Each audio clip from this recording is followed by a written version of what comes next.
Hi everyone! So, a few weeks ago I went to the first ever Tineecon and I have some thoughts. While it wasn't the worst experience I've ever had at a convention, it still wasn't great. So let's go over some things that went wrong and some things I think they could do better next time. So I think the main issue is they just greatly underestimated how many people would show up.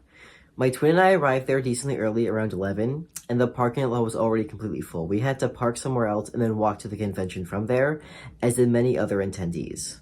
Aside from lack of parking, where the convention was taking place, the first floor of the Hilton Inn in Springfield, was also too small. They even ran out of badges at one point. They had wristbands they started handing out after they ran out of badges. The only way you could really avoid the crowds was going to the small outdoor areas, but it was brutally hot outside, over 100 degrees. Although inside wasn't much better. It might have just been because there were so many people, or because of all the sun coming through the windows, but the air conditioning did not do anything. It was still very hot inside. We were there from around 11 to 3, and by the end, I was drenched in sweat and half my makeup had melted off. This is me editing to let you know that I forgot to mention that it was so hot that I had an asthma attack. That's not to say it was all bad. I had a lot of fun with my friends who also went, and my twin. I saw a lot of great cosplayers, got a lot of good photos. Everyone who I spoke to was super sweet, super nice. I went to a panel and I really, really enjoyed it. And what I think is also very important is 2 of the booths in Artist Alley were selling Homestuck merch, which I have not seen since 2016. There are a few improvements I think Tineecon can make for next year.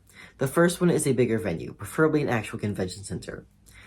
Obviously, it is supposed to be a small convention given the name, but the convention center in Edison, New Jersey, where the final Anime Next was partially held, might be a good fit. It is a convention center, but it is pretty small and also has a much bigger parking lot, which is also good. The second one, which the staff has probably learned, is to order more badges than they'll think they'll need. And finally, better air conditioning. That is always very important at any convention.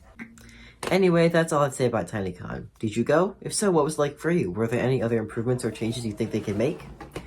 Either way, I hope you enjoyed this video, and I can't wait to see you in the next one. Bye!